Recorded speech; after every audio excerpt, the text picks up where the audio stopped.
Uummanni baadiyyaa yeroo dheeraa fi kan ijoollee isaanii barsiisuu danda'aniin hoosteeliin magaalota keessa jiraachuu bulchaan Booranaa durii Jaatanii Alitaandu uummanni baadiyyaa maallaqaa fi humni isaanii gumaachee hoosteelii yookiin bakka barattoonni rafan akka ijaaran godhe. Haa ta'u malee hoosteeliin kunneen abbummaa dhabuun waggaa waggaan rakkoon jalan galtu. Jaatanii nama walaalee fagoo walaalee wa murteessu. Jaatanii falbaas. Booranii yoo hoosteelii hin ta'in barachuu iyyuu hin danda'u. Tanaaf hoosteelii ijaaruu qabnaa diriyaa bal'ootti. Qalbii har'a qabnu san namni nu keekkaa isa. Horii akka uummati ufi baasee mukallee maan cabsee namni ijaarsise qaampee dabbasooti lubbuun hin jira yoo sila isallee gaafattan. Mani kunin akka inni ijaarame sanitti madagaa baasira zeetanyi sabaa ulee. Man Boorana ijaarree siree itti midhaasine anuma ijaarsisellee siree itti midhaasine amma ijoollee sun hin jirti. Ijoollee xiqqoo tokko itti galchine tamaarsi. Naaf Jaatanii Aliilleen boota tokkollee dhabnetti beete kiristaanii tana galle. Ergaala miidhaqee man tokko akka wudduddu walti galee gama kulleen kifila argee ammallee hin jira. Kifila argee foormii sun hin jaarre. An jidduutu immoo timirti beetii jedhanii ol deemee Adsaabaa gale adiin. Anaa waggaa tokkoyyuu taa'ee dhufe mani dhaabate. Mani murbaayee bayyaa dhaabate mee Booraan keekkaa jedhe ijaarsi ijoollee itti galchanii jedhan. Ijoollee yoo itti galchan waan kana namni ijaare warra loonii qofa gabareelleen keessa hin jirtu akkamiin itti galchinaa jedhan. Namni aanaa kan kee jiru gaafa seeni lafti suruphaaleen nu jala gujiilleen namni fedhe haatti seenu. Gabartii haatti seentu itti guurre. Akkanaan ijaarame ammoo fuula isheen irra bultu. Alga isheen irra bultu. Buruu daddacha jedhanii dhiyoo ijaare. Ameerikaatti ijaareetiin onanaa awwaalan. Ana bara nageelle.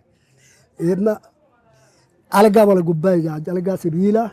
Alga sibiilaa kaan duuba faayee achi koota fa'aa jedhee dhadheetiin faane.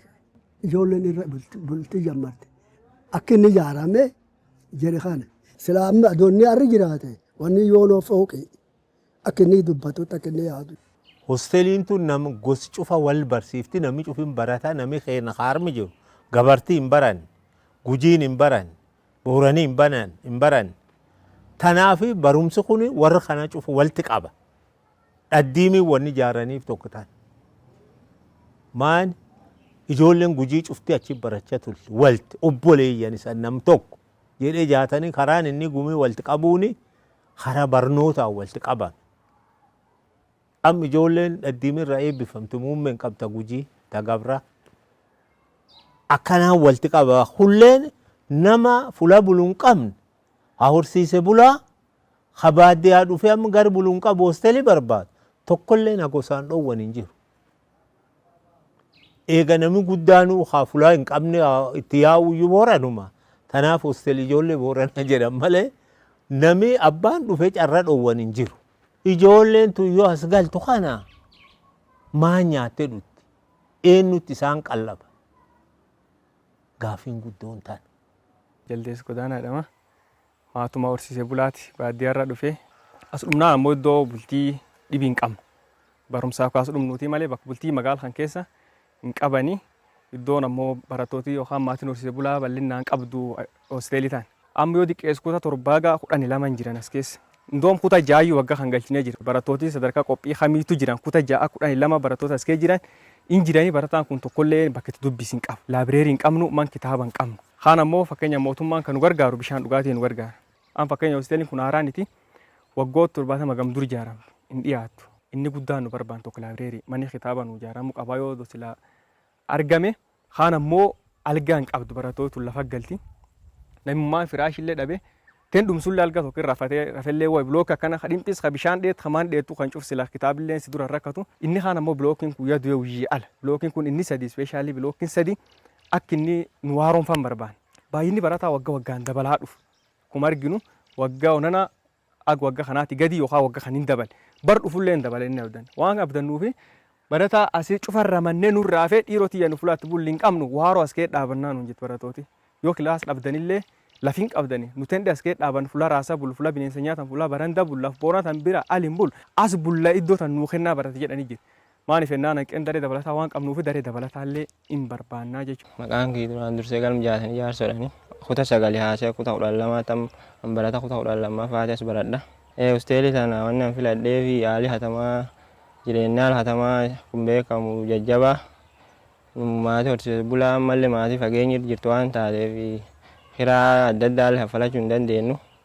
Kanaafuu rakkoo tana immoo yoo sii gallee akka dandeenyu tokko dandamachuu dandeenya. Barumsi akka nurra namneef jecha immoo kanaaf asii gala. Akkasuma namni hedduun nyaata dhugaatii waan ijoollee barsiisu hin qabne qoraan hin barsiisa. Yoo silaa hosteeliin tun jiraachuu baatte man kiraatu ijoollee fulatti galchee tamarsiis hin qabne jira. Waan guddoo nu gargaarti. Duuba nattuu gaafa durii sun wati jedhe. Wanni an jedhe maali? Kaan saalaa kaan jedhe. Yaadi an dhiyeesse jaarsa yaame. Hosteelii tan amma eegi tana. Yookaan mangistiin baajii taan harkaa qabaate namni itti qaxaree zabanyaa itti qaxaree eeguu male. Yoo atillee narma deemte ijoollee tana lafatti hafa. Mana kana abbada. Egerii abbaa dhaba. Waan kan mal'aawuu malanii jedhee jedhanii.